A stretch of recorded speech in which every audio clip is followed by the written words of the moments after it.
Hi, எல்லோரும் நல்லா இருக்கீங்களா? இன்றைக்கி ரஜினிகாந்த் வந்து ஒரு ப்ரெஸ் மீட் கொடுத்துருந்தார். அந்த ப்ரெஸ் மீட்டில் வந்து விஜயை பற்றிலாம் நிறையா பேசியிருந்தார். அதை வந்து நிறையா சோசியல் மீடியாக்கள் இருக்க ஆட்கள்லாம் எடுத்து ஷேர் பண்ணியிருந்தாங்க. அவங்க ஷேர் பண்ணது கீழே கமெண்ட்ஸ்லாம் பார்த்தீங்கன்னா கொஞ்சம் ரஜினியை திட்டி கழுவி ஊற்றி ஆபாசமாக அர்ச்சனை பண்ணி வச்சுருந்தாங்க. எல்லாமே இந்த டிவிகே குரூப் தான். அவங்க வழக்கமாக அதுதானே பண்ணுவாங்க. அதுவும் ரஜினிகாந்த்னா நிறையா பண்ணுவாங்க. கொடுத்துருந்தாங்க. அதில் ஒரு கமெண்ட் மட்டும் கொஞ்சம் ஒரு மாதிரி இருந்துச்சு. என்னென்னா, நீலாம் எதுக்கு நடிக்க வந்த?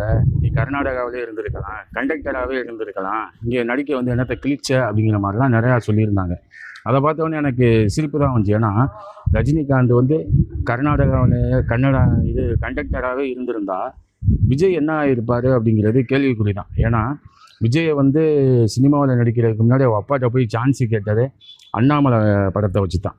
அண்ணாமலை படத்துலேருந்து டயலாக்கை பேசி தான் சான்ஸு கேட்டதா விஜயும் சொல்லியிருக்காரு, விஜயுடைய நண்பர்களும் சொல்லியிருக்காங்க. வேறு வேறு இடங்களில் வந்து எஸ்சிஏசி அவங்க அம்மா சோபா எல்லாருமே அது மாதிரி சொல்லியிருக்காங்க. அப்படிங்கையில் விஜய் வந்து ரஜினிகாந்தை வச்சு தான் வந்தார்.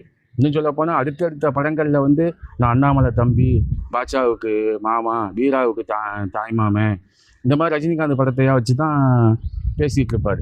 எல்லா படத்துலையும் பார்த்தீங்கன்னா நான் சின்ன ரஜினி, பெரிய ரஜினி, மினி ரஜினி, குட்டி ரஜினி, இந்த மாதிரிலாம் நிறையா இது பண்ணியிருப்பார்.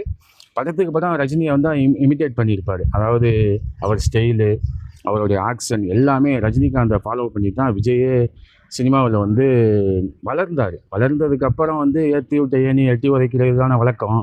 அது மாதிரி இவரும் பண்ண ஆரம்பித்தார். இந்த மாதிரி அவர் ரஜினிகாந்த். ஆனால் ரஜினி வந்து சுயம்பு.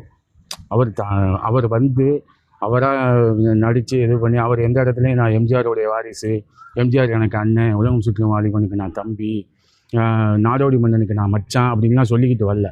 ஆனால் இவர் எல்லா படத்துலேயும் படத்துக்கு அப்புறம் ரஜினியை புகழ்ந்து பேசி ரஜினிகாந்த் போஸ்டரை காட்டி ரஜினிகாந்த் எதிர்த்து பண்ணி தான் வளர்ந்தார். அப்படி இருக்கையில் இவங்கெல்லாம் அந்த கர்நாடகாவிலே இருந்திருக்கலாம், நடிக்க வந்திருக்க வேண்டியதில்லை, நீ ஏன் நடிக்க வந்த இப்படிலாம் சொல்லையில் நமக்கு காமெடியாக இருக்குது. இது இல்லாட்டி அப்புறம் என்ன தான் பண்ணுறது? அவரை விஜய் வந்து கொஞ்சம் கஷ்டம்தான் அவர் சினிமாவுக்குள்ளே வர்றதுக்காக இருக்கும். ஒரு பேட்டியில் சோபா கூட சொல்லியிருப்பாங்க.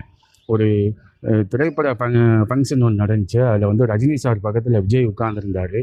விஜய் தோளில் வந்து ரஜினி கை போட்டு உட்கார்ந்துருந்தார். எங்களுக்கு அப்படியே கடவுளே வந்து ஆசீர்வாதம் கொடுத்த மாதிரி இருந்துச்சு, தேவதையே இறங்கி வந்த மாதிரி இருந்துச்சு அப்படின்னு. இது வந்து சோபா மட்டும் இல்லை, ரஜினிகாந்த் விஜயே நிறைய இடங்கள்ல இது மாதிரி தான் பேசியிருக்காரு.